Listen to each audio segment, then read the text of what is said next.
Fuck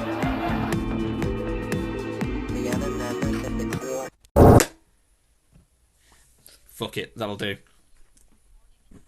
Hi, welcome to another episode of the still yet to be confirmed title of the podcast. It will be by NOTSTEAM Productions.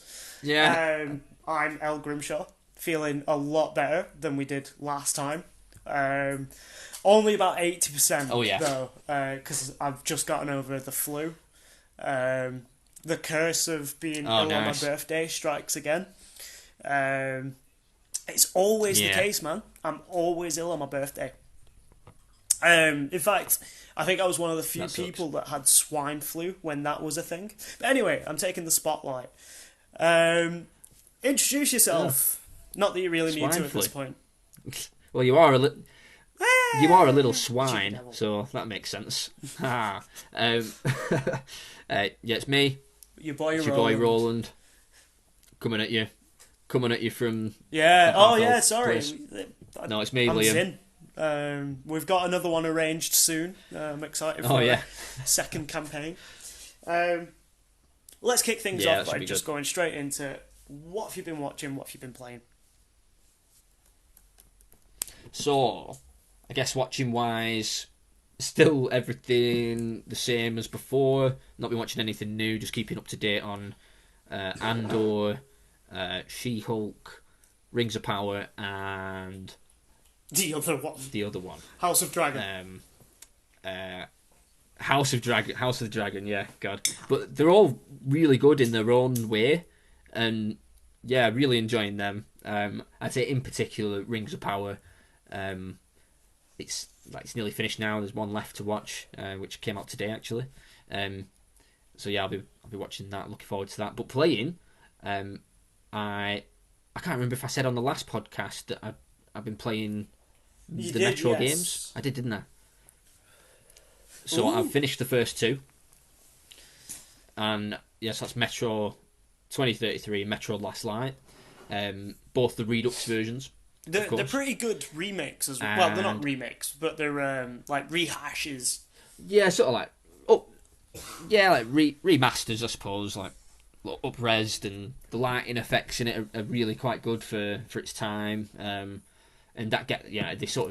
they ramp everything up in the third one. I think it's like a really good example of like almost like you could call it a AA game because it doesn't really have the budget of like a Call of Duty or something like that, but it's still tight in terms of its shooting mechanics, and it has a lot more survival elements in the third one because it's more open. Like, it's not so much open world, but there's open areas that you get to. I just think it's a great example of a trilogy that improves in each game. Like they look at what worked in the first one and then sort of amp that up and make it a little bit tighter and a bit better in the next one. And yeah, I just think it's a really, really great sort of unsung series for me. I don't think it got the credit it deserves. I must admit, I've only ever played the first one, and yeah, I'd recommend them to anyone. And I think I said last week, which is a bit of a weird one for me actually, because obviously I'm into my sort of scary games, but for some reason I just I've gotten pretty close to completing the first one, but I've just got to a bit and I can't be arsed with it. It's really annoying because I've basically in my save I've got no ammunition, so I'm just dying a lot, right. And I don't want to put the difficulty down. But anyway, I'm quite surprised that I've never really sort of fully committed to the series because it's kind of got everything that I want and more in a sort of like video game. Yeah. Because one of the things that I love about it is, like you mentioned last week, the cleaning your visor off, because it does feel very... I don't know, it's just a cool little mechanic to have. Like, because like certain times stuff like that can be a bit annoying or tiresome after a while, but because it kind of makes sense and because it kind of fits the gameplay and the sort of style of the game, I kind of love it. And anything else you've been playing? Yeah, so Overwatch 2 dropped. Which I told you to download. Not sure if you've played much. I've had a couple of nights playing with my siblings. Which, by the way, there's 4 of us, and it's teams of 5, so we need a 5th. Hint, hint. Well, so I think you guys are all on Xbox, whereas I'm on PlayStation. So doesn't matter. My little sister's on PlayStation. Okay. It's crossplay. Well, I did download it on my Switch as well. I've had a few goes at it. I've never played Overwatch before. Up until recently. Same. And I kind of love it. Here. Me too. I was surprised by how fun it was. I did play a free weekend that they did on Overwatch 1, like a year or 2 years ago or something. But I only played a few games, and I remember just finding it easy. And I remember I was getting like players of the game and I've got topping a the few leaderboard. I was like, it's a bit. And I'm like, it's a bit.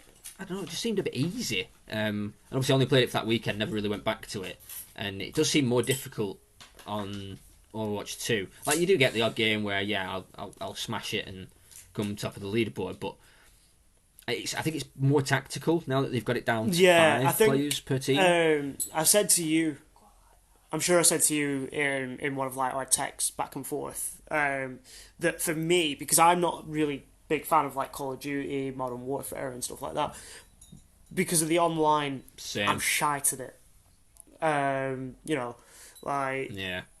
Struggle a little bit to sort of make any sort of headway. But with Overwatch, I think because it's got a sort of like baseline where everybody's skill is, or like everybody's sort of ability and everything is kind of the same. It's based on preset characters rather than, having the best gun or something like that. I think it makes the game a lot more accessible for people that maybe want to play online shooters. It's great that it's free, although I find the sort of the upgrade and customizations and stuff, like all that's like hidden behind like these things that you get the odd drabs of, and everything costs like 1,000 battle points. And you might get 50 battle points at a time. Yeah. It's really a game that requires you to grind. They've gone... Sorry. Yeah, it does. But they've also got the paid battle pass. So I think it works out about £8. And that helps you unlock more quicker. But at the same time, it's still paying. So it's one of those. Like... It is, but it's only cosmetics, so that's why I'm not too... Which I'm fine with that, really. If it's just making the characters look different or sound different, whatever. Yeah. Fine. I'm alright with that. Yeah.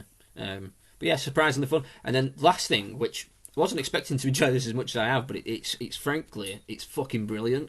So it's called Chivalry 2. It's just come to Game Pass. It's basically, if you describe it to someone, it's Call of Duty in medieval times. Pretty damn good. It's so fun, man. And again, it's online stuff, online like battle stuff, and mate, it's so good and it's so funny. Like, I'm not sure it's supposed to be that funny. I think it is. I think they sort of lean into it a bit. But I'd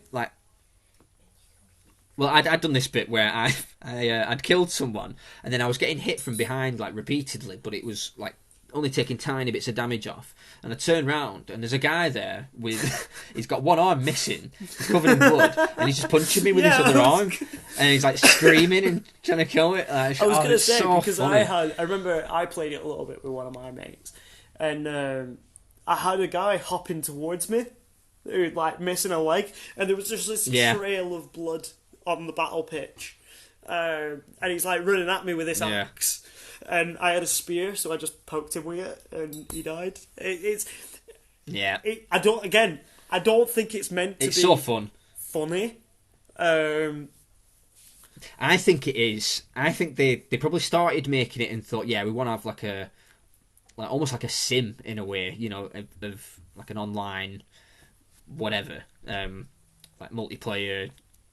Medieval, I suppose, slash 'em up. Whatever you want to call slash. Like, I don't know. It's sort of a Yeah. Yeah, I think they started off maybe wanting it to be serious, but then realised like because some of the objectives are silly as well. Like sometimes like a village is getting raided, so if you're defending it, like you're literally defending the villagers who like the raiders will come either kill the villagers or pick them up and take them away. I've lost you. Oh yeah. Some of the objectives are silly as well. Because like say if you're defending a village, the raiders will come and actually pick up the villagers and carry them away, and as they're running away, these villagers are sort of in their arms, just sort of like, barely wriggling, just like, oh, help. That seems silly. And other times they'll be picking up pigs, like big fucking pigs, putting them on their shoulders and running off with them, and just hear these pigs squealing, and like, so yeah, I maybe it's definitely a fun game. It's definitely worth checking out. Yeah, I've pretty much been. But what about you? That's everything for me. Yeah, what have you been playing and watching? I've been playing Overwatch as well. If you couldn't tell, I've been watching. I started watching Cobra Kai, the basically sequel to the original Karate Kid. It's actually brilliant. Yeah. I can't diss it. Yeah. Like, I love the premise. I love the story behind it. I like that they're leaning in on the sort of bad guy from the original film. Yeah. I like the soundtrack. It's just a great.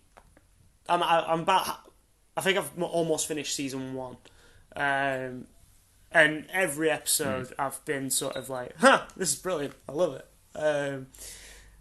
What else have I been watching? Yeah. I have been watching something else, but it escapes my mind at this time. I really should make more notes on this.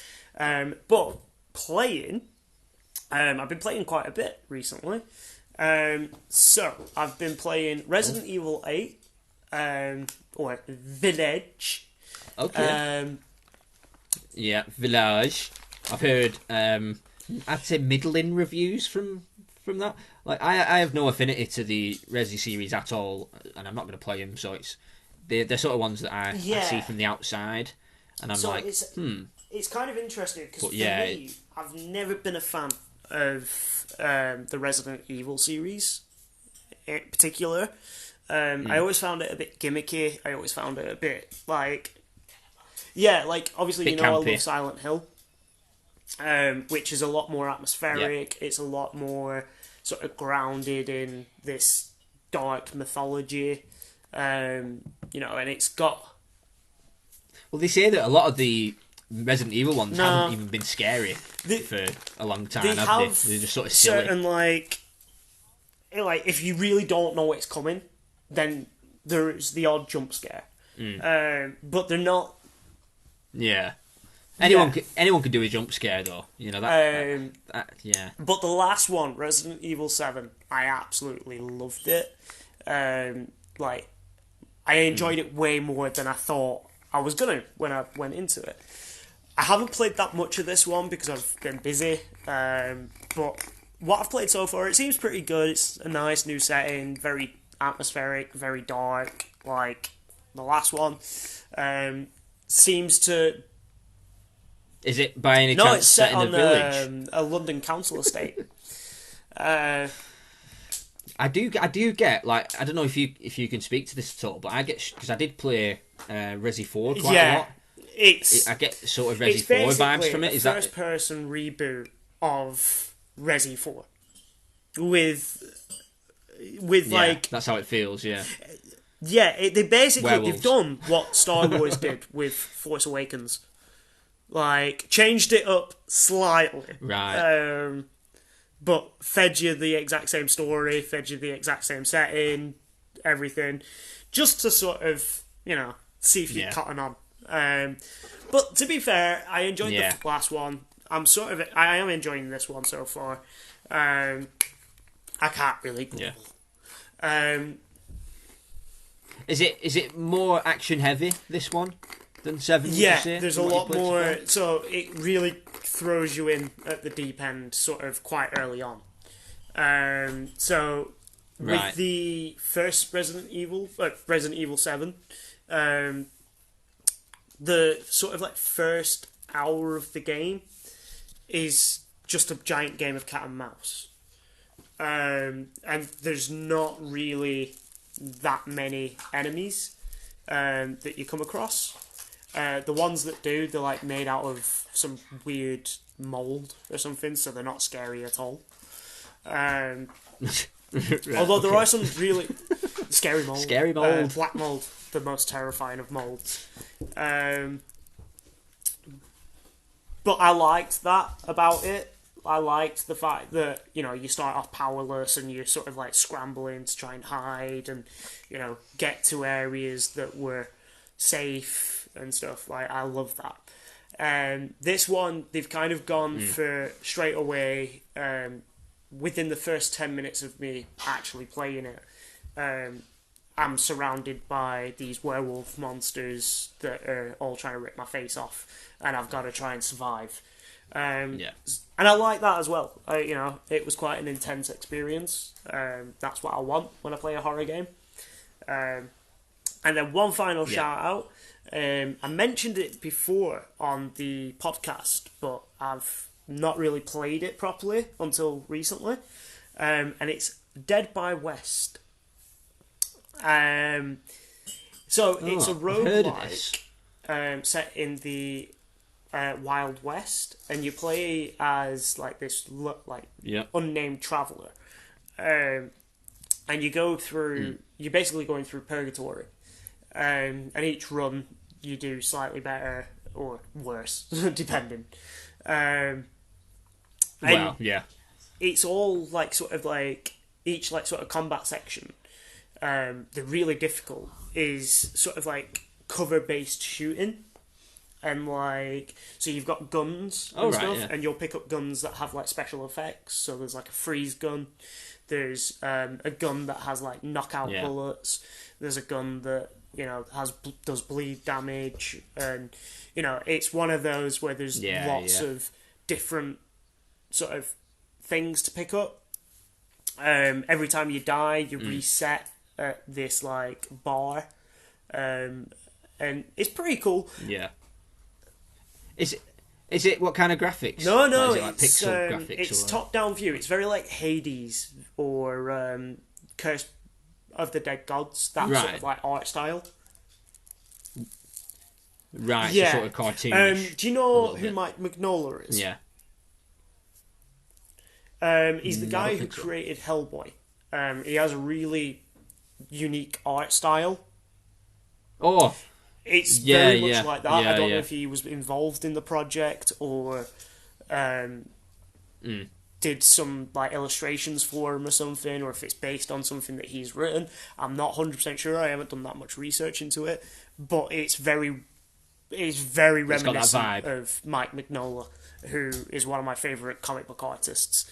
And Ron Perlman voices the narrator, which I'm always got time for Ron Perlman. Cool. Yeah, absolutely. The original Hellboy and the better Hellboy. Oh, yeah. Although I was excited to see David Harbour as Hellboy, and then was disappointed very quickly. Yeah. It wasn't the best, that one. So, moving on to our first topic. Oh, no. Yeah, cool. Actually, I forgot, and I even talked to you about it. So, yeah. Yeah, question for you.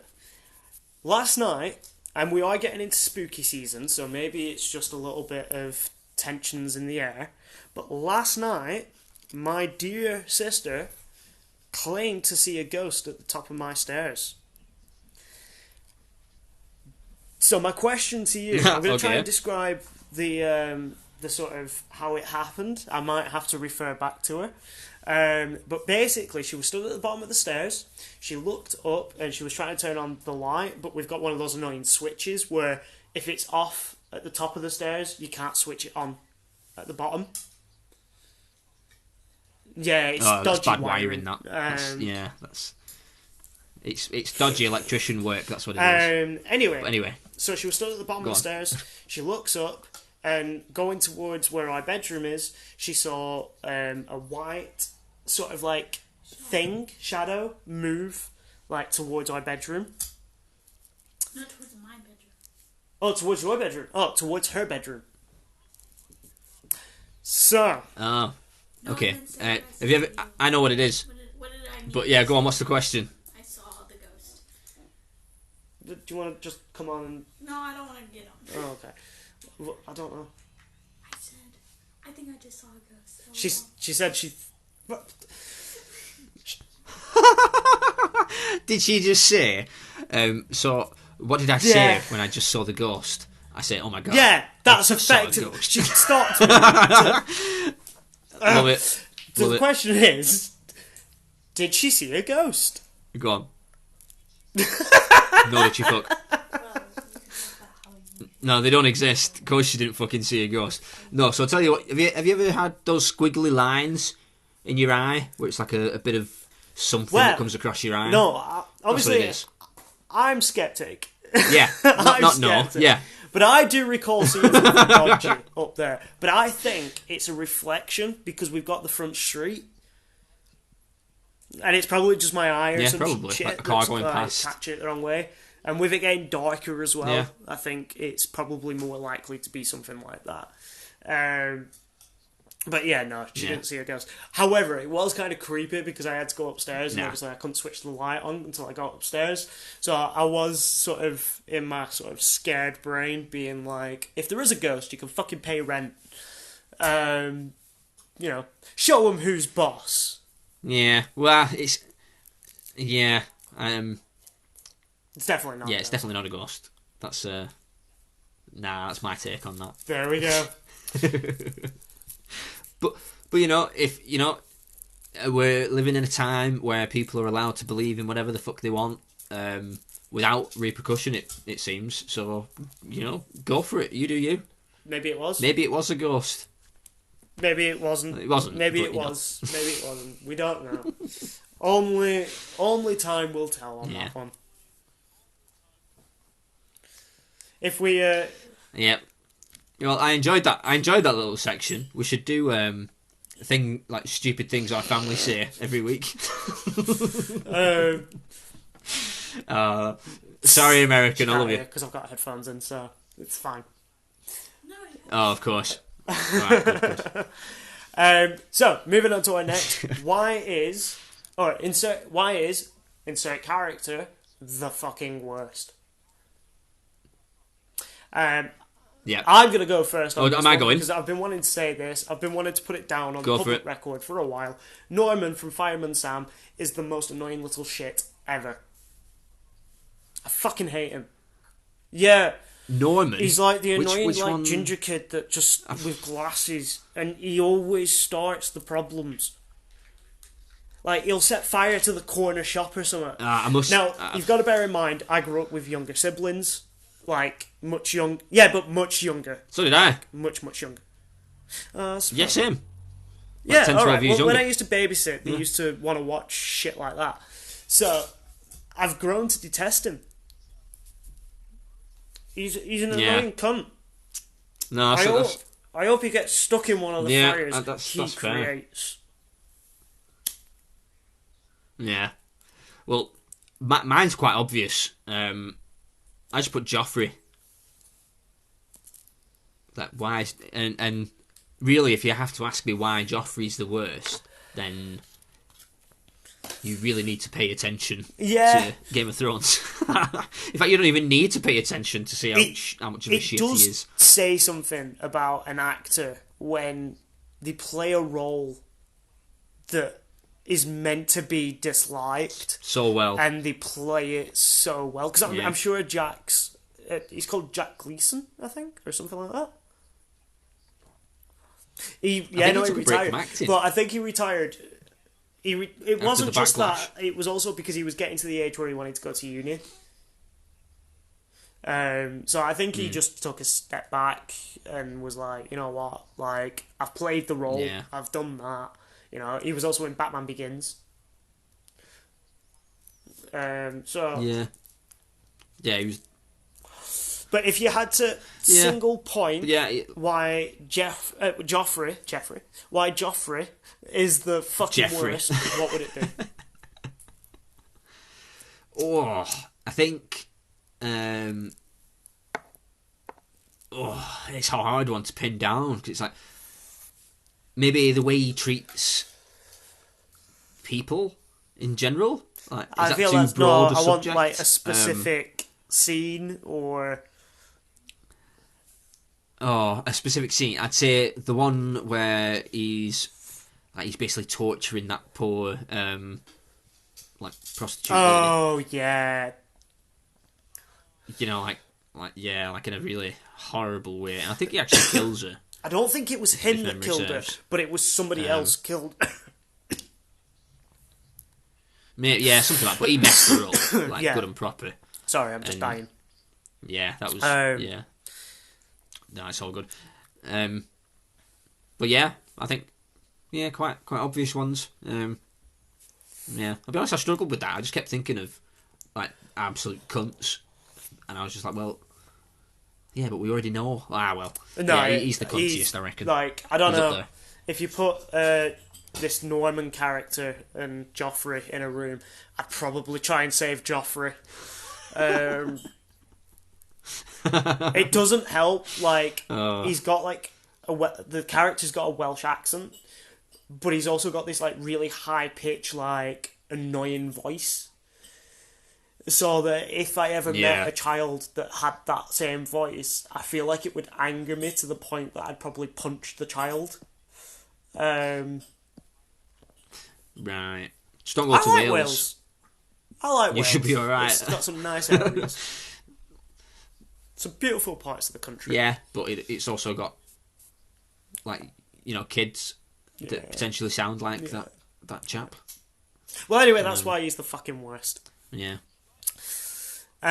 So, fair. Moving on, we've got 5 video games we think deserve a second chance. So I was trying to clarify this a little bit, saying that it's games that are like say a specific game that you'd like to see get a remake or maybe just a second lease of life. So yeah, do you want to take it away with the first one?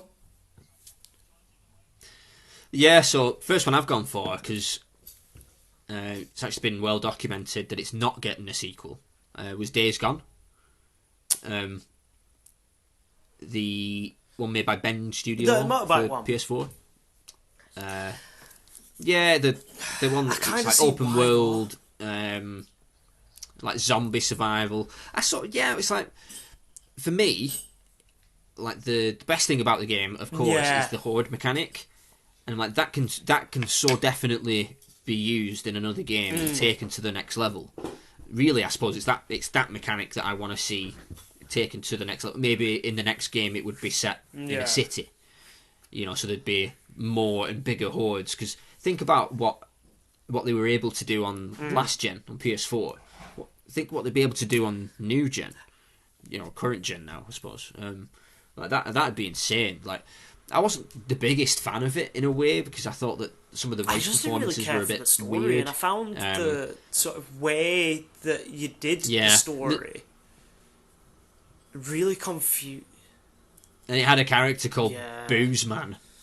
I enjoy it as a game. Like, so it's weird because I enjoy it as a game for like the zombie aspects and the ability to like sneak around and like approach it more like Walking Dead, like The Walking Dead. Like it felt very much like The Walking Dead sort of game, like made into a sandbox. And I really enjoy. I wrote down that I put it's kind of like Ubisoft plus The Last of Us. Yeah. Like if Ubisoft made a Last of Us game.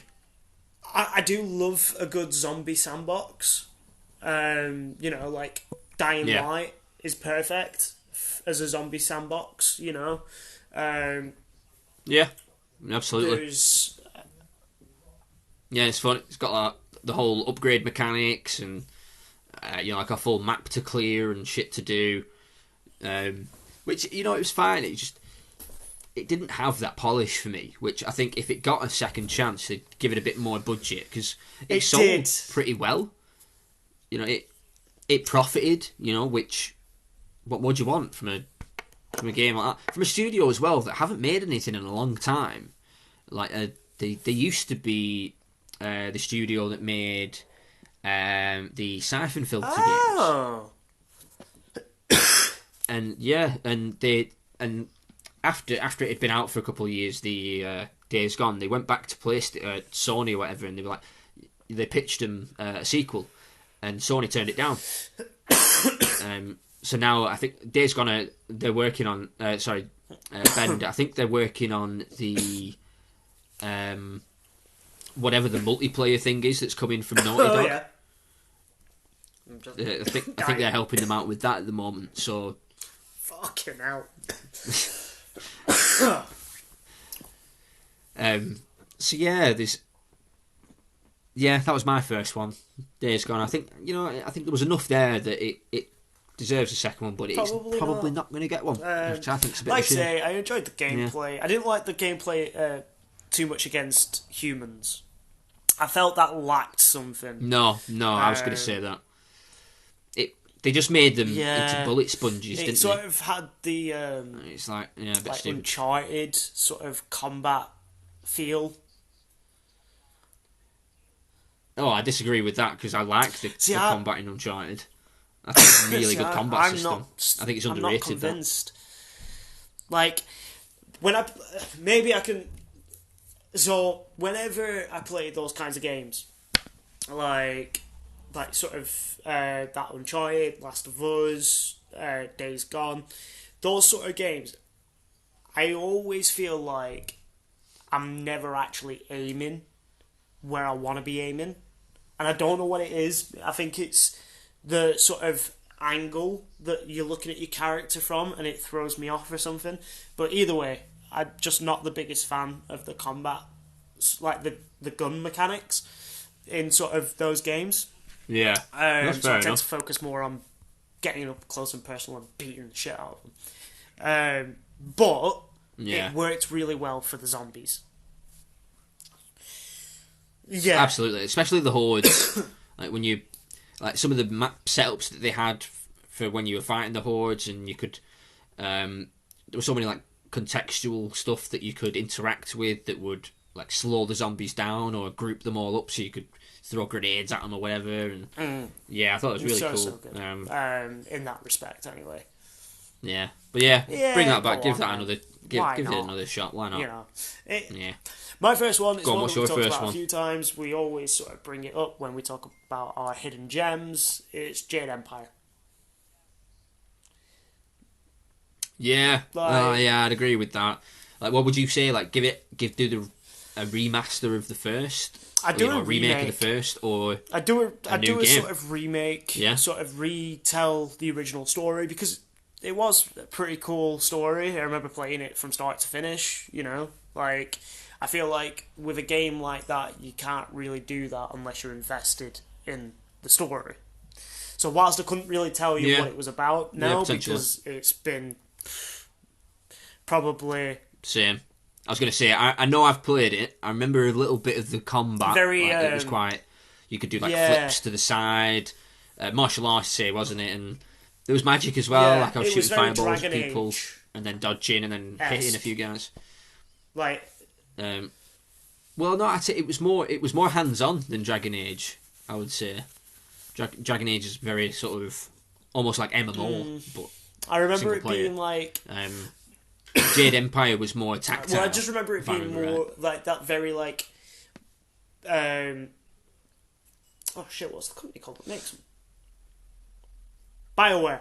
Very BioWare style of like the way you speak to people, the way you picked items up, and like it was very. Oh yeah, stuff like that. Yeah. Very Dragon Age in its sort of how it felt. Yeah, I think it's fair to say with BioWare that they do mix up how their combat works for each to be fair, series that they do. Like the Dragon Age games are very sort of traditional RPG style. The Mass Effect games are shooters, basically. you know, and quite good ones as well, I would say. And then you had this, which was more of a beat 'em up. You know, it was you had like there was like heavy attacks. There was like different characters attacks, that you could play as, different classes. Yeah. I played as the guy who was like the hand-to-hand combat expert. But there was like a monk who had a staff. There was like somebody who had a sword, and each character you played as, or you unlocked different abilities and different forms of fighting. And it was all set to like a sort of mythological Chinese / Japanese sort of aesthetic. And it was just a very beautiful game. It came out back in like 2004. I think I played it on my brother's Xbox, the original I played Xbox. It on my Xbox that I had. I was 11 at the time. So it was a good 18 years ago, which, Christ. Yeah. Yeah, no, that. Thanks for saying that, you dick. You're alright. But yeah, that's a great shout, I think. Although, I don't think it's as good as my next controversial fighting talk. I've gone for Deus Ex. Because we've had, you could say, I suppose, we've had a modern trilogy, I guess, ish, when you call it modern. Although the first one's pretty difficult to play unless you've got a PC. But yeah, the second and third one, was it Human Revolution and Mankind Divided, or is it the other way around? But yeah, I think they're absolutely brilliant games, sort of in the vein of, they're immersive sims. So you could compare them to like BioShock, the Dishonored games, something like that. But it's set obviously in the near future, and you've got body mods. It's very Cyberpunk 2077. Obviously, it came out before that. Oh yeah. It took inspiration from the board game Cyberpunk 2077. So yeah, but yeah, it is very cyberpunk like aesthetic and all that stuff. Yeah. And yeah, it's like we haven't had a new game since, what was it, 2016, 2017, the last one, which is such a shame because I fucking love that game. It's so good. Like, there's so many different routes that you can take, so many different builds that you can go for with your version of Adam Jensen. That's another thing as well. Like, I haven't played the game in a couple of years, and I still know his name, which that tells me that he's a good character. Yeah, he's a good leading man, and I love that blend of how it's like first person most of the time, but then when you get in cover, it swaps to third person, and cutscenes are in third person as well. See, I like that for the only reason in that, obviously in the game you can wear like different coats and you can outfit yourself differently, which you can in lots of first person games, but usually there's no point to it because you can't see yourself, and you're like, well, what's the point in that? But in this, at least you get a little opportunity to have a look at your threads. Because one thing that really pissed me off in Cyberpunk was the clothes system.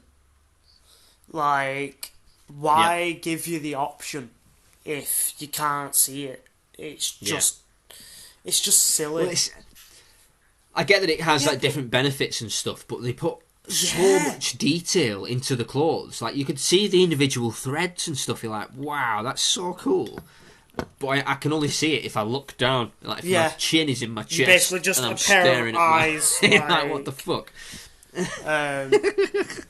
Yeah, just staring at your body. Although that's I do like that you can look down and see your body, because I hate it in first person games when you look down and you've got no body and you're just like a floating head, like, some floating arms and a gun. You're like, what the fuck? Like, I want to be able to see my legs and stuff. It's kind of annoying. It's a silly gripe, I know it's a silly gripe, because I bet it's not easy to program into a game. But yeah, but yeah, I think Deus Ex and Jensen, I want to know what's going on with you. I want to know. Not a fan. Never. Well, your homework, I've played Your them. homework is to play one because you didn't like. Oh, you need to. Honestly, dude. so How can you I not feel like them? Were you I gonna don't say get it. I didn't like Prey, and then I played it. Right. Yeah, you played it, but you didn't really Yeah, like it that so much either we're when you that played big Prey, of a did you? fan. Yeah, I know. Yeah, I was going to use that as a Yeah. point, but then remembered it Like, doesn't really work in my favour. but I've tried so hard to like get into him. I played the shit out of Human Revolution because I think I got it for Christmas or something. My stepdad bought it. Yeah. And I tried to really Right. get into it, but I don't know. I just found it a bit boring and just couldn't get Yeah. into it. See, yeah, it's one of them where, like, similar to Prey or something like that, where a lot of the story is told through the environment and things that you find, and a lot of it is just like, oh, can I go over here? And it's like, oh, you can't come. Like, you'll speak to someone and like, oh no, we can't let you through. And you're like, oh, okay, well, I could knock this guy out, or I could kill him, or oh, I know that he works for this guy who, like, he's stationed over here, so I can go talk to him and then see what he says. I know, like, you know what I mean? And, like, there's different ways around it. It's like, or I could just literally climb up and around him, and that shit for me, I it's something I'll absolutely put love on that. to playlist, but what I've played, not a fan. Yeah, fair enough. It's fair enough. My next one. My next one's Sleeping Go on, Dogs. go on. What's your next one? Like, Great. I think great shout. ideally they should do a sequel. Like, we have had the sort of upscaled version for the last generation. Yeah. Yeah. And to be fair, Definitive edition. it's pretty good. I mean, gameplay wise, it wasn't the best. Like, the driving was awful. Yeah, I like to think of it. Yeah, it was one of those where it's like it's a GTA clone, wasn't it, from that era? Because I was actually thinking about it the other day, and it came out in August 2012 initially, like the first version of it, and it was obviously trying to emulate GTA in some ways. You know, the open world, the driving, you know, all the mission design, all that stuff. So the one that you would compare it to that was out at the time was GTA 4, which for me, like, GTA 4 is a far better game than Sleeping Dogs. And I know it's not really a fair comparison because the developer sizes are not comparable. But then only like 12 months later, I think September 2013 is when GTA 5 came out. So then you look at the jump between those and the difference between, like, the, you know, Sleeping Dogs and GTA 5. You're like, wow, like, there's a fucking chasm, isn't there, between but I think the quality, I guess. And I think that's why it didn't get a sequel. It because became outdated very quick. when it stacked up against. Yeah, and I think that's why there's much less in that sort of AA space these days, because they're always being compared to whatever it is that they're emulating, and they never live up to it, and it's so hard. About it was the fact that there was quite a lot of variety to do within sort of the game. So, like, there was karaoke bars, there was fight clubs, there was races, there was, you know, there were like all these different things, but then there was also like the police side of it. So there'd be like drug busts to do. Yeah. And it was one of a few games where, you know, I've actually tried to go out my way to 100% it, which I did on my original Xbox 360. So I completely got every single trophy and everything. And I loved that game so well, even though it had its bugs and the driving was fucking horrendous. You know, I felt... Yeah. They didn't have that cool mechanic, though, where you could jump from one car to another. That's a mechanic that needs to come back. That was cool, Naz. It just had... Despite its flaws, it had a lot to love. I loved the environmental kills. I thought they were brilliant, you know. Yeah. Yeah, and I kind of enjoyed the story. I love some of the chase sequences Like the chase the ones on sequences were foot pretty were cool, where it was like it's almost like a like parkour almost, and you're like it was this is really fun. Yeah. Honestly, I think if they did another one and they spent their time with it and tried to not make it like GTA, in the do your own thing do your with own it, thing but with just it. Yeah. iron out the kinks of the first one. That could be a brilliant game. And the beauty of it with, because originally it was based on true crime, Streets of LA and Streets of New York, and they changed the name. Yeah. Well, it was supposed to be another true crime game. Hong Kong, or True Crime Triads. Yeah. I can't remember why they changed it. Some legal issues. It was. I was going to say, there's some weird legal issue with the IP name or something. Yeah. So I'll call it something else. Which I suppose it didn't. That might have hurt it in terms of sales. I don't know. But you know what I mean. Like games that are unloved don't go and get definitive edition remaster for the next generation. So there's definitely enough of an audience there. So I think that's just a good one shout. final thing that I want to say, because with it being last set in Hong Kong, you don't necessarily have to go that way again. You could have it set in, say, I don't know, Mexico, or Delhi. You could have it set in, Japan. You could have it set in Russia. I want it set in Delhi. What? Yeah, have it set in Delhi. In Delhi? In India. Is there a lot of crime in India? Yeah, I think. Of course there is. There will be. There's lots of poverty. With poverty comes crime. I don't immediately see it, but maybe. I think it's an underutilized location. It is, to be fair. Think about how vibrant it could be, like how colourful and cool it would look on screen. An Assassin's Creed set in India.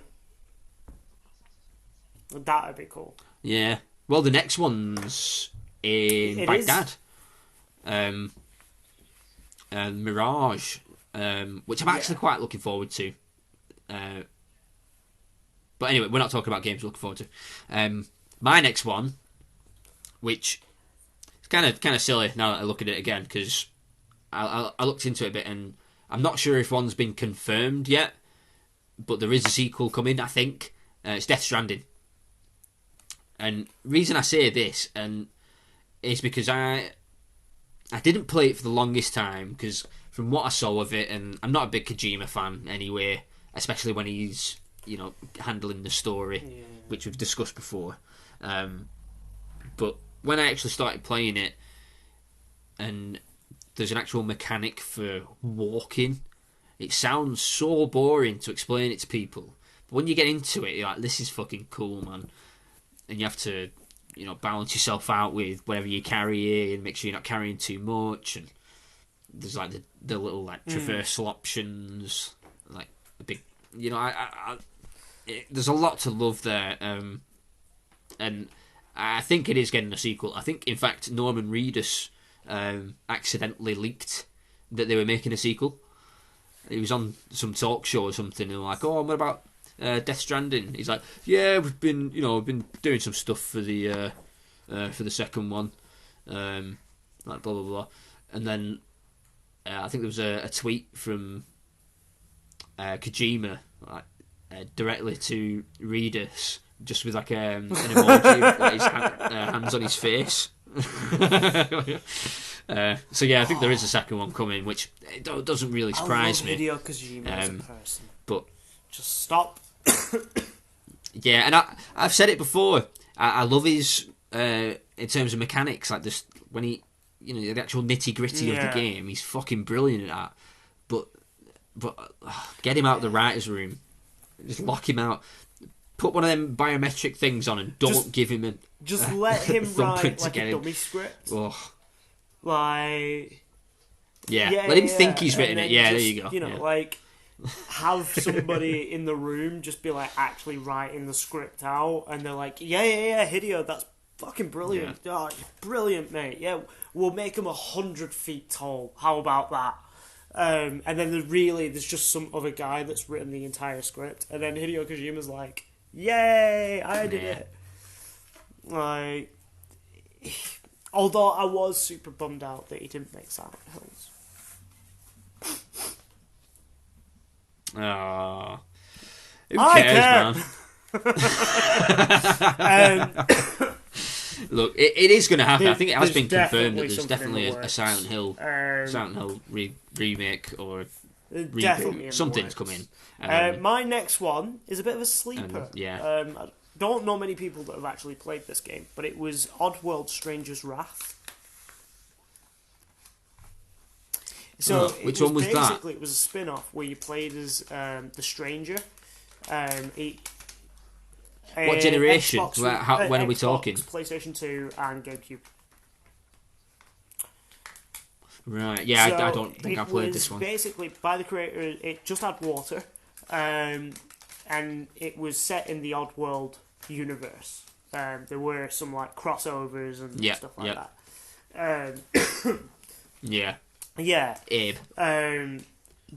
But you play as this unnamed person just called the Stranger, who rolls into town, very cowboy style. Dying.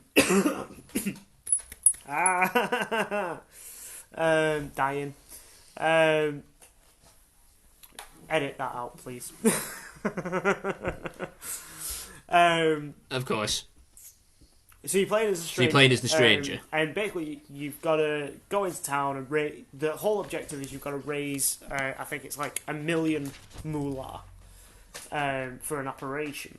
And as the game progresses, you find out more and more. You find out what the operation is. You find out why it's so crucial. And it's just a really, really fucking good game. It was like a first-person shooter with third person wasn't expecting that. mechanics as well. So if you wanted to use combat, you went into third person, and you had third person for combat. So for like punching and like sprinting and stuff like that, it was third person. For like shooting, it was first person, and you had a crossbow where you shot. You had 2 different ammos at any one time, but they were living creatures that would react to their environment. So it was like like one of them was like an electric bug that when you fired it at an enemy, it would knock them out. Or there was like a skunk one where you fired it and it'd make everybody vomit. There was like a distractor one. But they were all these like living creatures, and you'd find them out in the wild. So it was just a really fun game. Like, it's a cool mechanic that where it's like, you find these creatures and then it's kind of like Pokemon in a way, like the way you're describing it. It's like you use these creatures to do your battles for you. I like that. But it's actually got a really good story. So it's very much, like I say, set in the Wild West, but it's on like an alien planet. And there's this fun thing that you can do where if you piss off the locals at the like town that you're in, they'll all start shooting at you. And then after like, say, 5 minutes or so, you'll just hear one of them shout like, "Alright, stranger, we're coming back out. No funny business." And you're just like, and you're just waiting for them all to come out so you can start it again. It's like Red Dead. It's very much like Red Dead, but with a more fantasy setting. Obviously, it's not quite as open world. It's very silly. One of the live ammunitions that you have was like a rodent that had like headphones on, and you'd shoot it, and its objective was to distract enemies and like bring them to where you are, and it would just hurl obscenities at the enemy. It's worth checking out. You can still buy it, like a HD remake, remake, but I'd like to see a sequel. Yeah. Oh, so that's what you'd want. You'd want a sequel, I'd not want a fully fleshed out sequel with more mechanics, more of the same, because I've completed it several times. I had it for my PS Vita, which I no longer have. But, right. Yep. You know, brilliant game. It's a shame. Cool. Well, yeah, you've sold that, so yeah, good recommendation.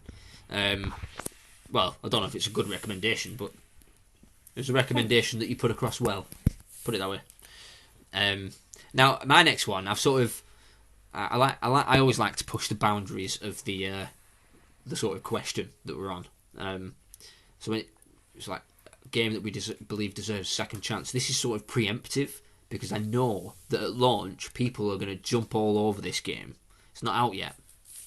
It's Bethesda's new game, Starfield. Now, I know it's going to come out in true Bethesda style and be buggy as fuck and almost unplayable at times, I think, for a lot of people. I think if on PC you should be fine. But for us console peasants, I think it's going to be a bit of a rough launch. And yeah, people are going to give it loads of shit. But I'm going to preemptively say to them, give it a second chance. Because it's Bethesda. In Bethesda we trust. Have they let us down with Skyrim? No. It was buggy at launch, but it's a fucking brilliant, almost perfect game, you could say. Look at the Fallout games, like even Fallout 4, which isn't the most loved of the series, but it's still Fallout a very, 76, very good game. Which I'm Fallout 76 again had a rough, very rough launch because it was once a bit of a dull sort of wasteland, but they have done a lot to improve it. So exactly, hats off to them. We're gonna have to try and wrap this up because we're already quite deep into recording, I think. Yeah, we're nearly at an hour. Well, that was my number 4. My number 4, Time Splitters. If you want to tell me yours, I think they are working on a remake, but until I see it, I want to see it. You know what I mean?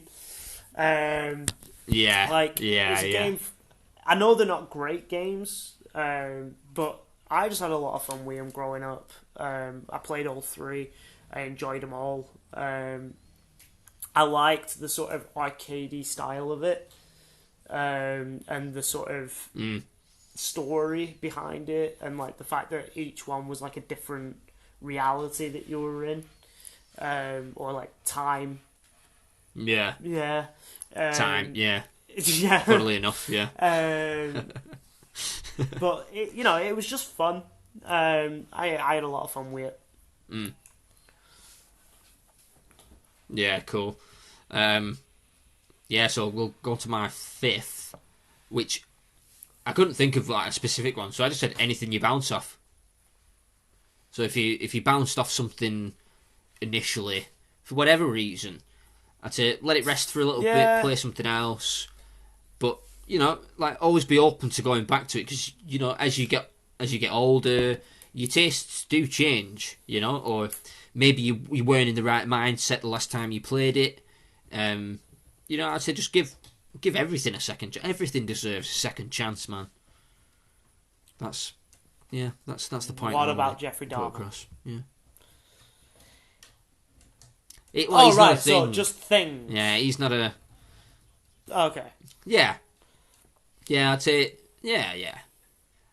Game. All right, we'll just limit it to games. Yeah, okay. Yeah, games. My final one. Yeah. I feel like I'm beating around the bush because I should have mentioned it sooner. But Silent Hills. Yeah, fair enough.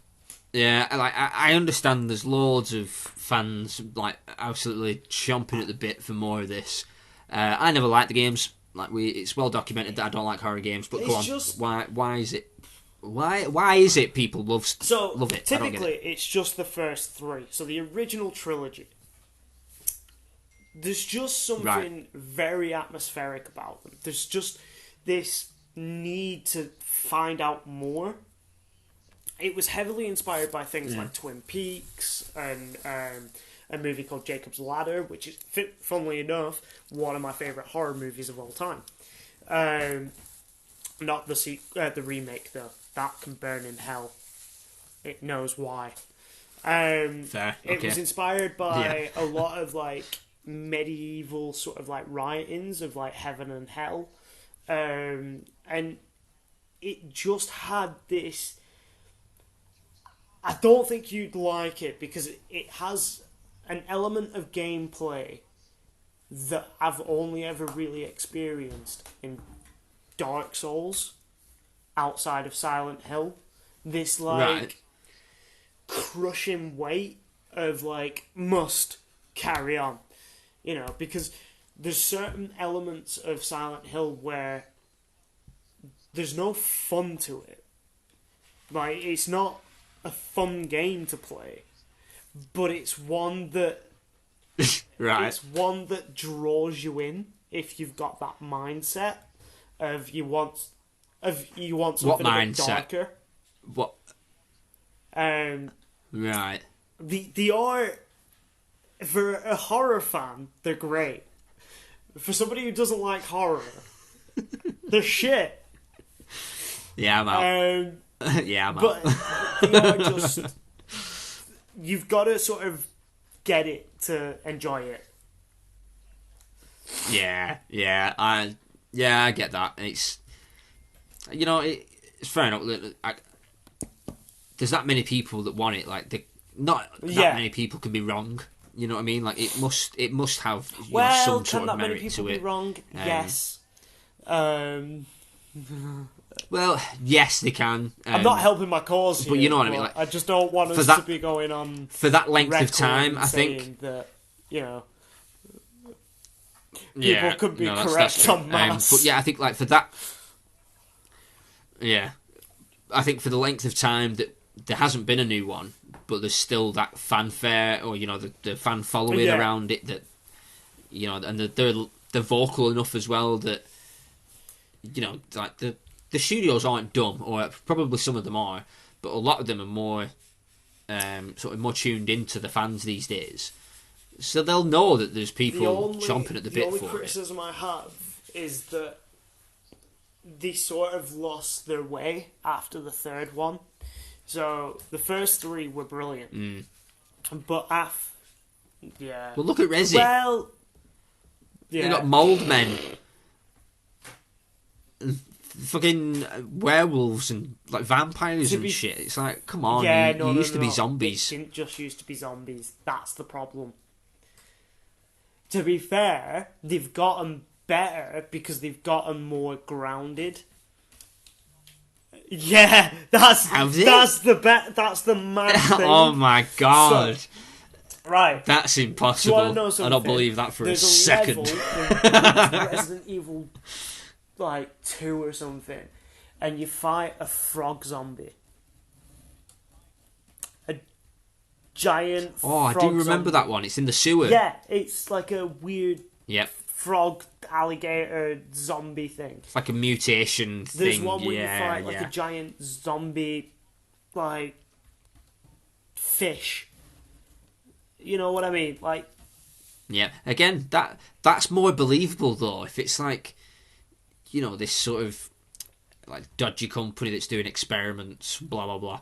Like, yeah, that's fine.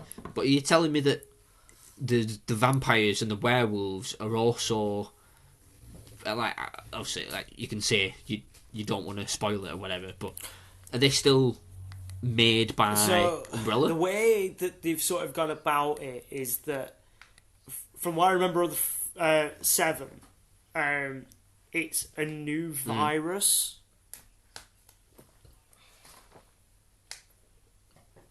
Made by who?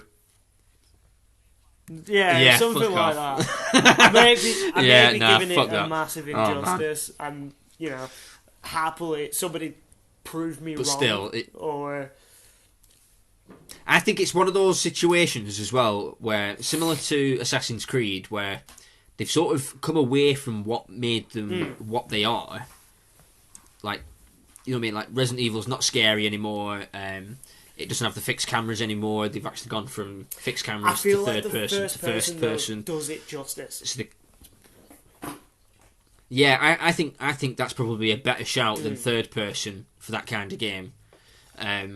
Although the fixed camera angle thing was quite cool as well. I wouldn't mind watching them bring that back. To be fair, like, some of that'd the be pretty cool. More recent remakes have been pretty good. So Resident Evil 3, yeah, the remake of that is pretty good. And they've changed it up a little bit, so whilst it's got the same feel and play style and everything like that, there are certain things that have been altered to sort of adapt to a new sort of like generation of gaming. And they're actually pretty decent. Yeah. Like, I remember seeing them. They look great. Like, graphics wise, they look brilliant. Yeah, and 2. Was it 2 they did as well? It was, wasn't it? Yeah. I think they've done 3, and they're working on number 4 now. Yeah, they are working on 4, which is crazy because that like 4 has had so many iterations. Like, there was a VR version came out not long ago. Like it's like 12 months ago or something. It's Capcom's Skyrim. Yeah. But it is. They're the games that we think need a second chance. Try them. Let us know. Is there any that spring to mind and you want to tell us about? Then just put it in the thingy. Not that we have anybody. Yeah, when we start. Well, yeah, exactly. When we start getting messages, we're going to do a fan feedback section, but we just need some feedback. Please.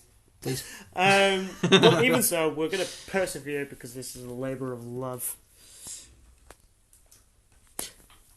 Absolutely. Just no labour. All love. It's just love. All love. So, we're moving on quickly to minus Eboverse.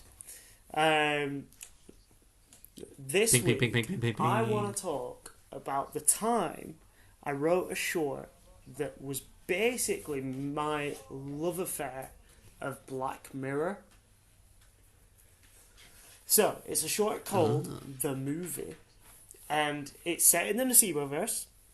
It features a character who is very crucial to a lot of what's written in other texts and other works. A character called Walter J. Hendricks. And he's made a movie. But... Ooh. Is his middle name Jimmy? But I can see why you got that. Yeah. But there's something not quite right with this movie, Liam. Yeah, it's not a good one. But if you really want to know what's going on, you can go over to my Patreon, check it out. There's a few Easter eggs in there. There's a few things that hidden gems, references. I know. You dirty little tease. Keep you on your edge of your seat, Liam. Oh, Roland. That's good. It's a good sell. That I like that. I think that's the best plug you've done. But it's called The Movie. Yeah, it's like. Yeah, check it out. I think I'll check it out. Be sure to link it down below. Gonna take a quick break because all this talking is very tiresome. We shall. And I need a piss. It is. Yeah. And some of us need to wee. You put it more beautifully than I did. Hey. So. I did, but that's fine. But reconvene in a moment.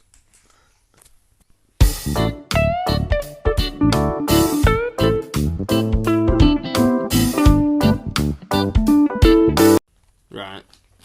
Yeah, no worries. Okay. So lads, on your effect now. Yeah, so whenever you're ready. And we're back. And this next section I've written is a little scenario that we've been doing every, pretty much for the last 4-5 episodes now. A little scenario where I basically pitch a situation to Liam, and we've got to fill our roster of roles, characters, whatever it may be, with video. Build a team. Fantasy casting couch. Or just build a team. Sexy. Oh yeah. That's such a sexy. weird sort of like parody or like existence. So, lads on effect. That's our situation. Yeah. We've been asked to commandeer a ship and travel the furthest reaches of the universe and galaxy. And I think farthest reaches. I think that works. I think you were right first time.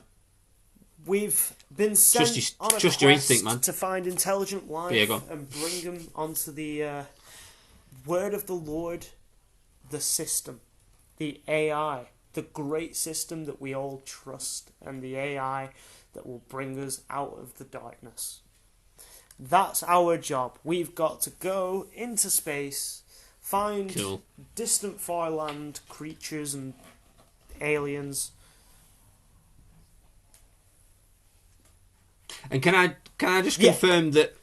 So of my ship, I'm the captain. The rest of your crew. You'll also have and the rest of them are my crew. A few red shirts that are going to sacrifice themselves to. Yeah. Just basically. Yeah, like unnamed dudes. Hi, my name's Ted. It's my we'll learn first their day. name at the start of the show. This guy's going to be in the show for a while. Yeah, we've never met this guy. What's going to happen to him, I wonder? Like. Yeah. Yeah, cool. Yeah, I think I've got some great choices. And is it fair to say that of these teams that we've done so far, I'm winning? I think I've won the first one. I think no, like actually, 3-2, no. 3-1, 3-2, something like that. Or the yeah, you did. The last one, Agent 420. Because I had a really good. No, I think we agreed that was a draw. Yeah, I think that's why it's.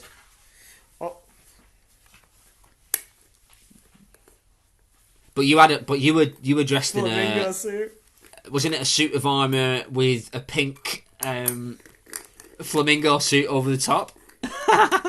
Yeah, and the week before you had a healer that was just a cat. We have it. We have so yeah, a cat. I think it's. We'll call it 3-2 in our D&D party. So we do. That's true. But it wasn't the cat healer that you put in your party. So it was just your standard cat. I'm going to kick off by saying. But yeah, we'll call it 3-2. So go on. Is Ratchet from the Ratchet and Clank series.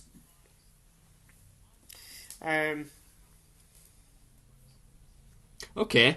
So I think we spoke about this last week. I've not really played them. Yeah. So he's a good pilot. I can't really speak. Is he a good pilot? I have he's no also idea. Really good at combat.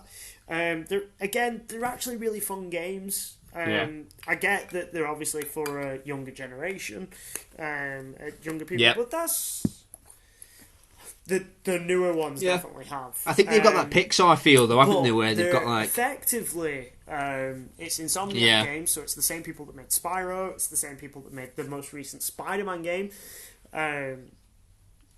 Yeah, but they're just kind of which is fucking nuts. Fucking nuts to think that they've done Spider-Man, which came out 2018. Yeah. They did Miles Morales, and they've done this. Like, all within the last, 3-4 years? Made? And these are all, like, premium games. Like, fucking hell. Like, yes, they did. They also did, which weirdly was an Xbox exclusive, Sunset Overdrive, yeah. I think they're a stellar studio. I can't wait for their Wolverine game. No, so excited for that. I think I'm more excited for that than I am Spider-Man 2. For me, Spider-Man all the way. But yeah, they're good games to check out because they've actually got some absolutely brilliant like gunplay. So like, there's different guns. It's like a lot of them are like generic sort of like machine guns and stuff like that. But then there's one where you can turn your enemies into chickens. Yeah. Or if the enemy's small enough, you can like vacuum them up and then fire them. Like, it's just so Yeah, like Kirby style. It's just so like fun to play, and I kind of like the story and the characters and stuff. But he's a good pilot as well because there's bits where you play as him piloting a spaceship, and he's kind of cool. Like he's a cool right, cool. Or Lombrooks. Yeah. Lombax, that's it. Sorry. Yeah, Lombax, I believe it is. Yep. And you know what? You're not a million miles away from mine. My pilot, I've gone for Star Fox. Who, you know, like... Yeah, we've both got furry lads up front. And, yeah, like I think with Star Fox, he's a similar sort of all-rounder. Like, obviously, he's a good pilot. That's what he's sort of known for. But then he can definitely hold his own when it comes to combat. Like, never played it. He was always one of my favourites in Smash Brothers. No, like really I've quick. Played like clones. You never played any of the Smash Brothers? Clones of Smash Bros. You know, like I played quite a few of that. What the fuck? Yeah, well, I've got it on. I've got it on Switch. You can borrow it. That's well worth it. Yeah, I think you know he knows what he's doing. He's been around for a while as well. I think like. Was it like the 90s? His first games were out. You've just got to be careful of.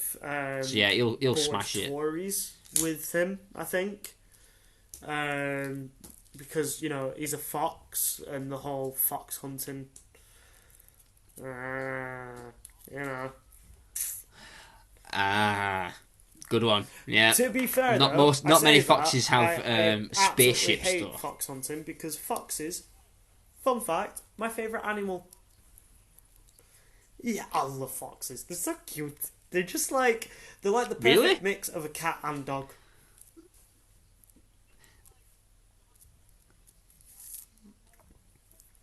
Yeah, okay, I can see that. Yeah, I think it's just because my experience with foxes is them screaming their fucking lungs out at 3 a.m. So cute.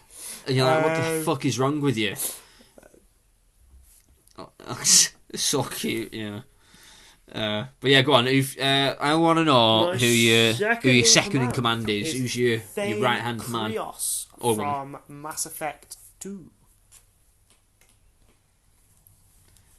He was brilliant. He was so cool. Oh yeah, everybody loves a bit of Thane. Yeah, he's the assassin. He's like he's the green sort of like illness, fishy assassin. Like, yeah, just trying to like make amends before he goes, kind of thing. So he like joins your crew, and I loved him. Yeah, he's awesome. And correct me if I'm wrong, but I did this fairly recently. But it's sort of like personal mission to get his loyalty or whatever. I think it's his son. His son is. And you've got to go and convince basically his trying son to take up his mantle and become an assassin. I mean, to be fair, it depends on how you play it, but the ideal situation is to convince his son that he doesn't need to murder no man. His daddy loves him.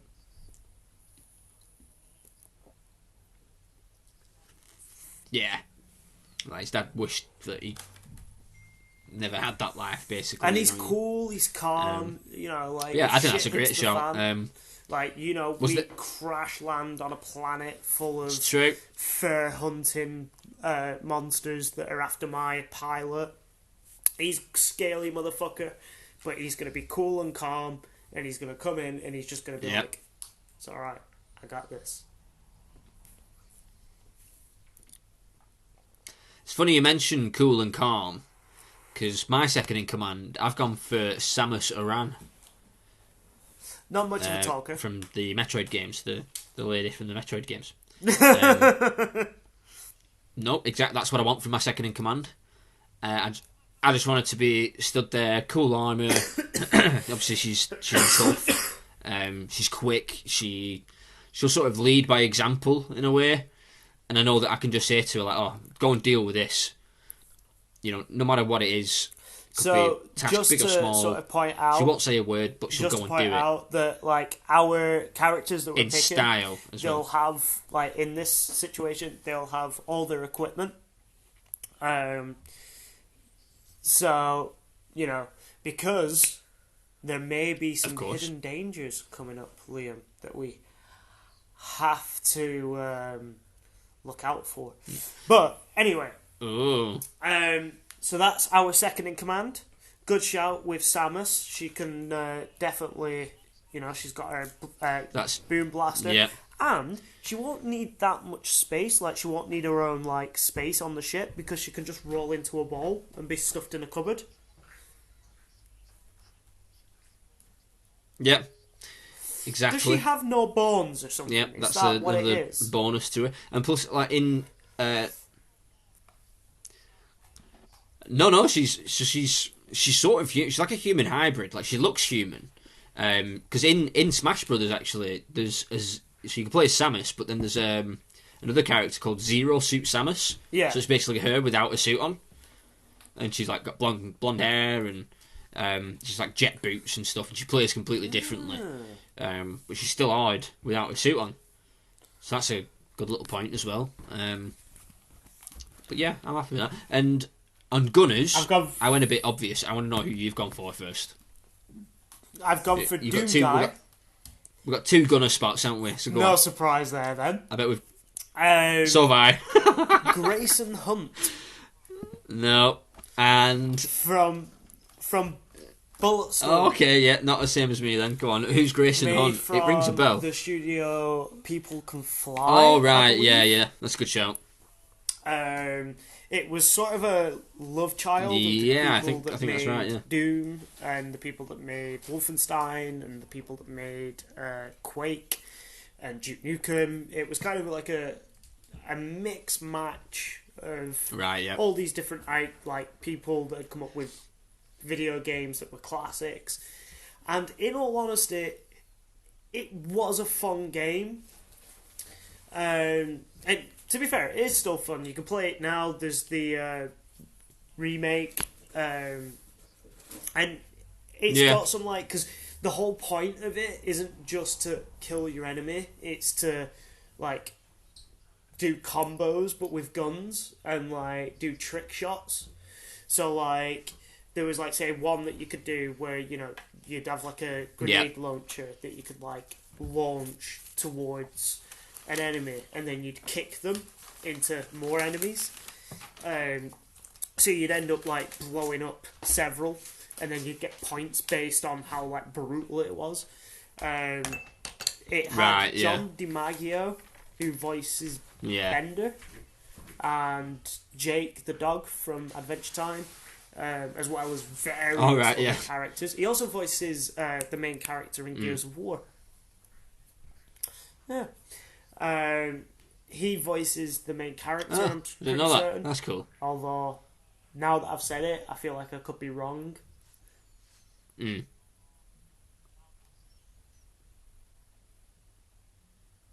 think it's good. Knows his way It's a good shout because he knows his way around a gun, which is a good point.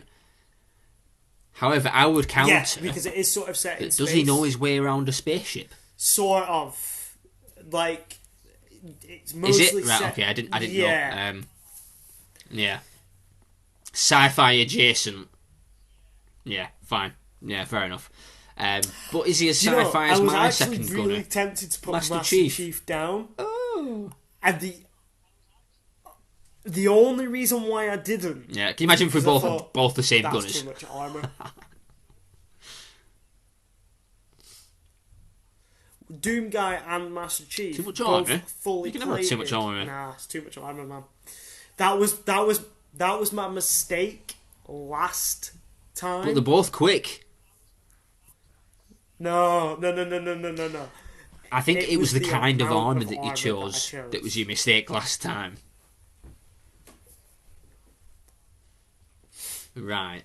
Okay. Well, I think they're the two best possible choices for gunners in a sci-fi situation. Doom Guy and Master Chief, both from sci-fi settings. They're both hard as fuck. They both like big guns. Fair dues. I think that's as good as it gets with those, to be honest. But we could always call that round a draw because there's no way you're beating me on the next one, which is your science guy. Who's your scientist? Yeah, you go first. I've gone for... Yeah, go on. Who's got me? Yeah, right, I'm going for it. Dr. Robotnik. Good shout. It's a good shout. But does it mean GLaDOS? No. Yeah. She's lovely. Yeah. Wait, so which one's GLaDOS? Is she not the AI that's trying to kill you? Well, she's based on a scientist. Is she a scientist? So if you play the second game, it goes more into it, and she was like an assistant researcher. Yeah.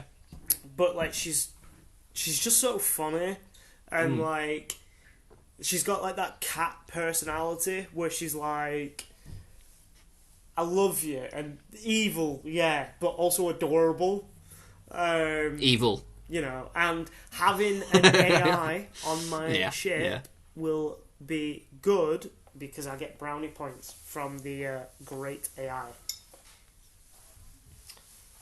Which your ship's severely lacking.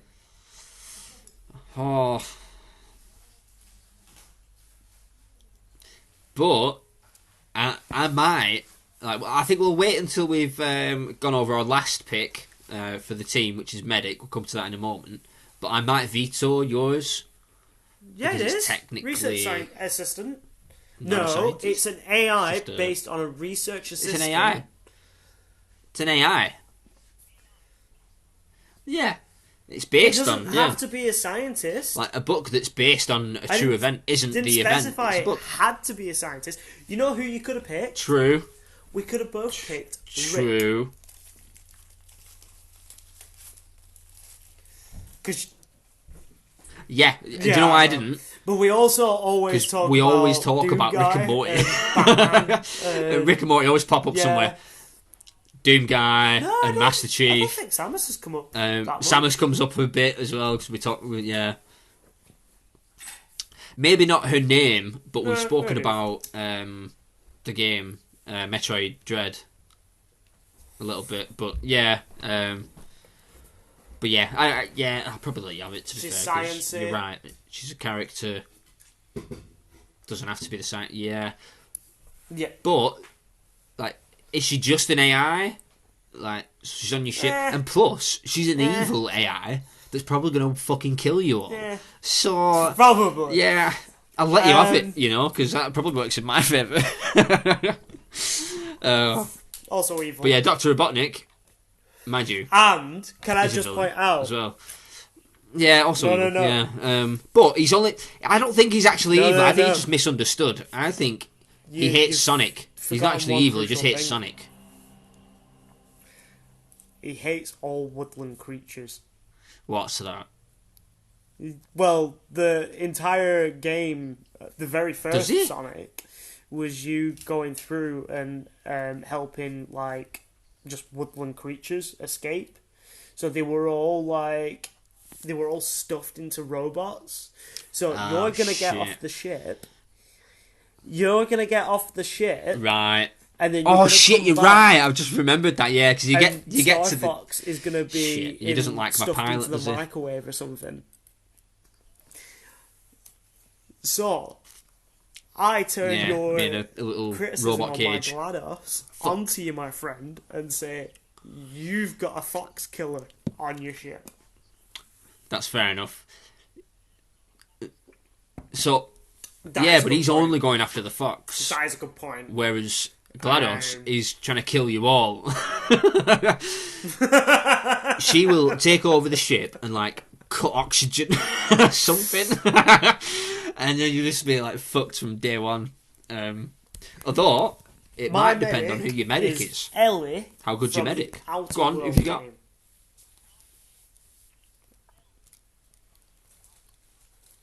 I've not played it. Oh wait, I get confused. Outer Worlds and Outer Wilds. Outer Worlds is the. It's right. Yeah. She's my favourite character in it. I have played that. Very much. You go on missions. You travel through space. and she's a sort of like more like medical based character. So each of the characters sort of like fits a role. She's very much and if I remember right, there's like a mechanic one that you get. There's a priest. Did I get a priest? To be fair, I kind of love that game. The only thing that pissed me off about it was the fact that he's pretty cool. The enemies were very samey, no matter what planet you were on. They did the annoying Cyberpunk 2077 thing where you could customise your character but then couldn't fucking see them. And there was no cutscenes or anything. Like... Oh, no, I hold it against it because I don't mind that. Like, I don't hold that against the game. Costumes and stuff that you could get looked really fucking sick, and I wanted to see. Yeah. And it was like, but you can only see it in the menu. Yeah, and it's not even. Yeah. It's not even like characters would really respond to what you were wearing. To sort of. Apart from, there was a guy called Martin in one of the places where if you wore the same headpiece as him, he would go fucking mental. And it's brilliant. But yeah, she's a fun character. She's one of my favourites because she's just a bit quippy. And she knows how to handle guns, so... Yeah. Yeah, good shout. Well, so does my medic, funnily enough. I've gone for Anna from Overwatch/Overwatch 2. So she's the sniper medic. So she's one of the support classes. And I just thought it was such a cool idea. It's like, she's a sniper, so any enemy that you shoot, it does damage, and then it does damage over time as well. But any friend that you shoot, it heals them. I'm just like, that's fucking cool, man. So you just stay back in cover somewhere and just keep shooting. If you can't see any enemies, just keep shooting your pals. I'm like, this is so cool. And because I've never really liked playing a support class in stuff. Well, out of the ones that I've unlocked so far in Overwatch 2, that's the only one that I can play as, really. The others are a bit either boring, like all you're doing is healing, and you're just like stood behind a tank. You're like, he's pretty badass. Like, I've played the monk guy, Zenyatta. Yeah, quite a number of kills based as him. Yeah, I'm not sure I've unlocked him yet. But my little brother, he plays as him. That's like his main. So if we're playing together, I've got him backing me up.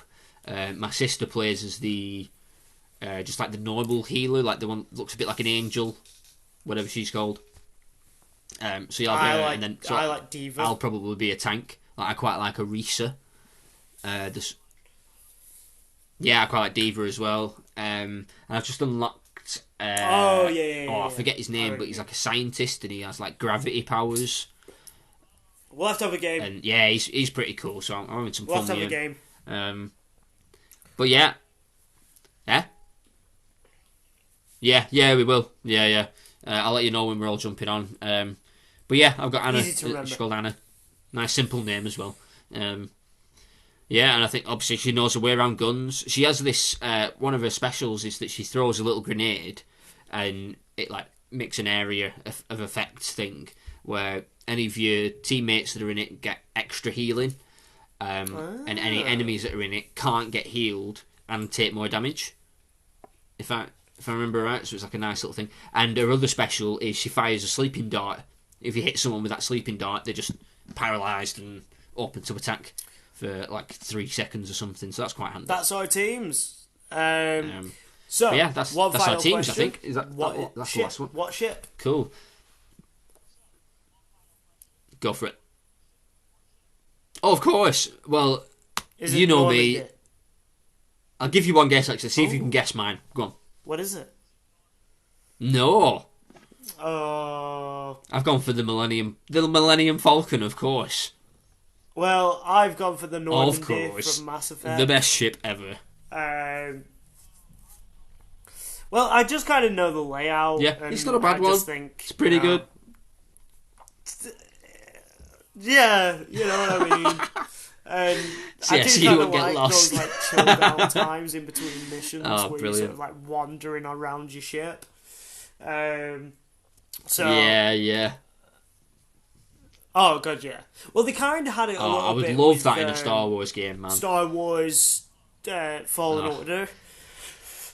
A little, but Yeah, it was too small. yeah, but it was too small. All you had was like, and there was only like what 2 characters on the ship with you. You know, a bit weird. But yeah, I think. Yep. Oh shit! I think we'll just run through the teams again quickly. So obviously I'm captain of my ship. You're captain of yours. For my pilot, I've got Star Fox. You've got Thane Krios. Second in command, I've got Samus Aran. I've got Doom Guy. My 2 gunners, Doom Guy and Master Chief. Cool. GLaDOS. Science Guy, Dr. Robotnik. Yeah. I think that's both of our undoings. I've got Ellie from Outer Worlds. Medic, yeah, I've got Anna. And then I've got the Normandy, and you've got the Millennium Falcon. Yeah. However, we are going to get attacked by a Titan. Oh. So a Nasiba versus Titan is hot on our tail. Uh-oh. He's called Hostrus. Which one? And do we know? Basically, a giant eyeball with teeth that's going to hunt us down. He's just finished munching on the reality that he's chosen to feed on. But we've come into their path as they're finishing up their meal. How are we going to survive, Liam? What do you think my chances are?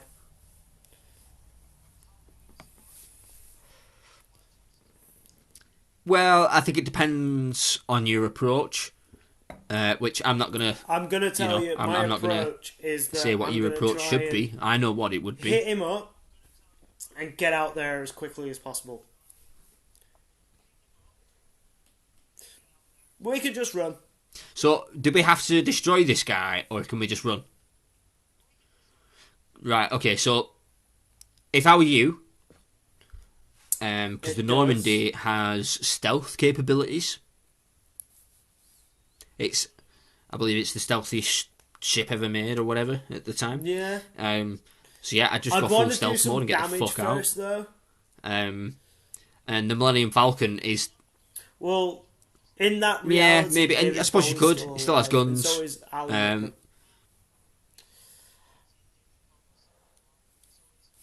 I just want them to be alive. Okay. I don't know how that correlates. So I want to do some damage to this Titan before I fuck off. Okay, cool. That's what I'm saying. Yeah. Well, you do that, but that's just increasing your chances of death, I suppose. So yeah, if you want to do that, you do that. We're willing to run. You know, we've got the Millennium Falcon. It's the fastest ship. In what is that phrase? What's that line that he says? Something like 12 parsecs. Something like both massive Star Wars fans. The Heckler run, whatever. The something run. I know. I can't. Something like that. Yeah. The something run in 12.5 parsecs or something like that. So it's fast as shit. So yeah, I just go into. I'm gonna say hyperdrive, hyperspeed, hyperspace.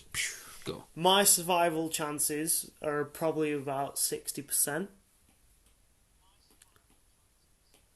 No, hang on. This is with me attacking them as well. Well, is this with you attacking them? I've got a pretty well-established crew. Right, okay. I've got Doom Guy. Yep. I'd say that's fair, yeah. Ratchet. I've got Thane Krios. He'll be able to keep everybody cool. But like, come on, keep it calm. Although, I will add that I've got GLaDOS. So, the likelihood of me even getting to meet Hestos... Hestos. Was it Hestos? I can't remember what I called it. It was a Titan. The likelihood of me even getting there is probably about 10%. So let's. See, with mine, yeah. So with mine, it's like if I don't attack, I feel like our chances of getting away and surviving are like 80-90%.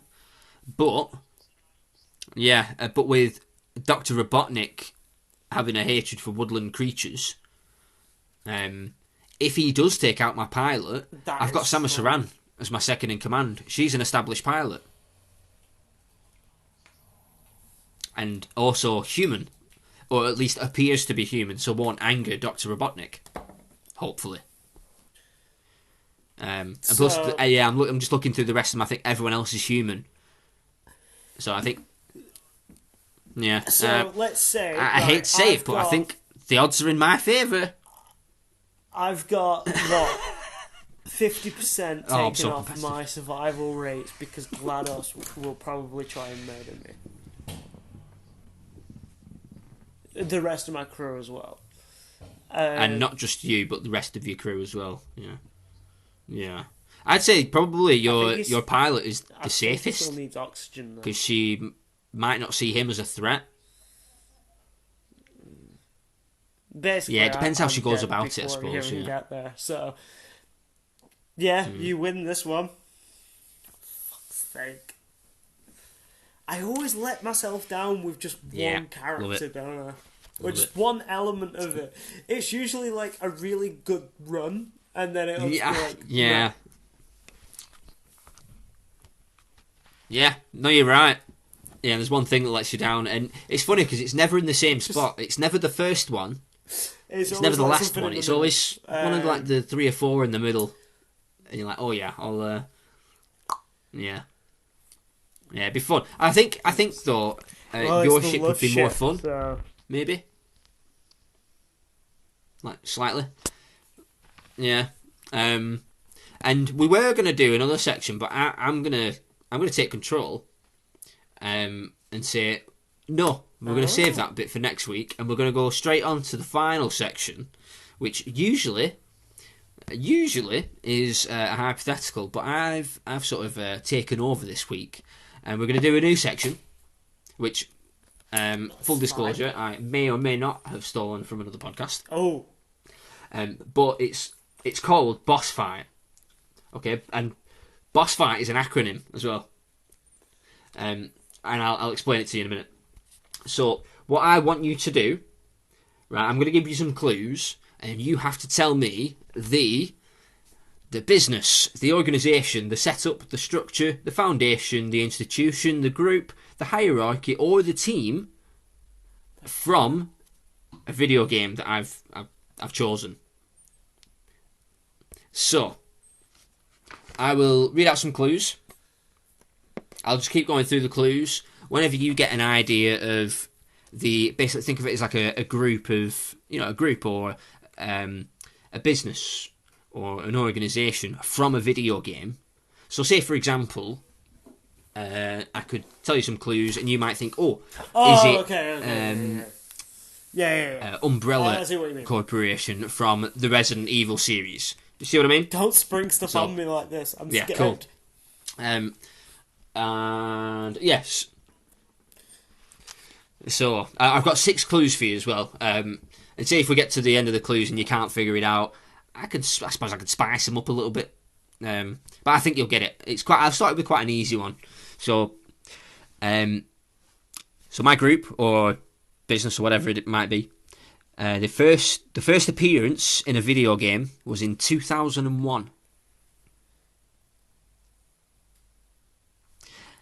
Clue number 2, and of course just say stop whenever you want to have a guess. Clue number 2. Game series has at least 12 mainline games, plus some DLC type spin-offs. Okay. I couldn't be asked counting all of them. Clue number 3. It's been known... our members have been known to shoot first and ask questions later.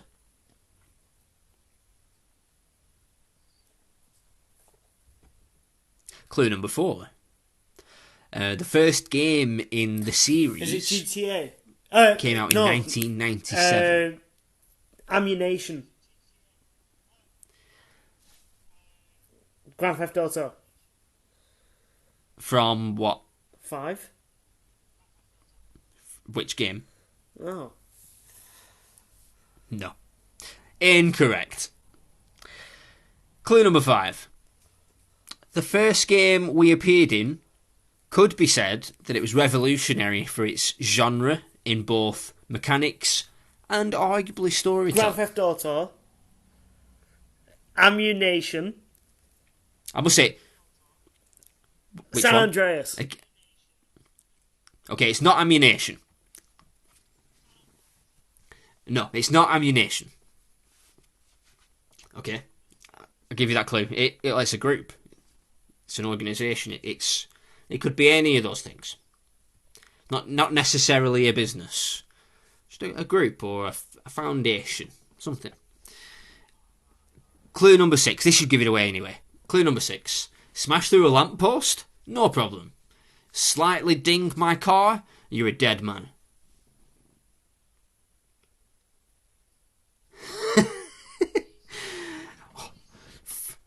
Which police? Okay, so the game... The what?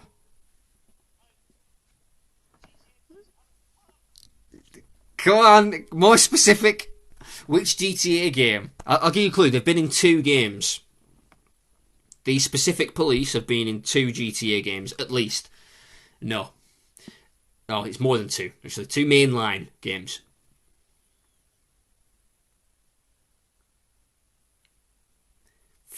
The first game they appeared in was from 2001. Yes. So, yeah, so what's the police department called? Yes! From what game? Yes. There we go. That's the one. Yeah, so, yeah. Yeah, just to confirm it was LCPD from GTA 3 or GTA 4, or there were some others like Liberty City Stories and a few others. But yeah, because I nearly did it for GTA 5 and Los Santos, but I thought nah, he plays that too much.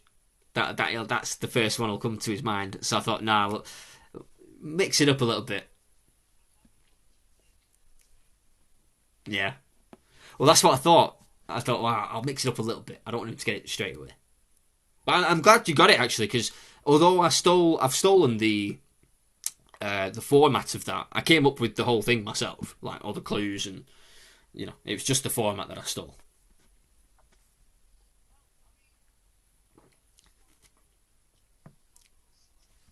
Yeah, I enjoyed it. I enjoyed writing it, and I enjoyed watching you squirm, trying to figure it out.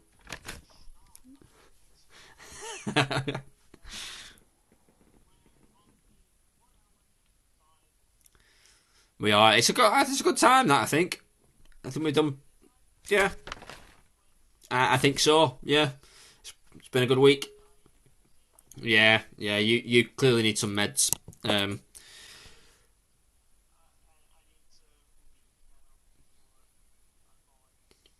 Well, much love. Thanks for listening. Yep. Like and subscribe. Yeah. See you soon. Bye.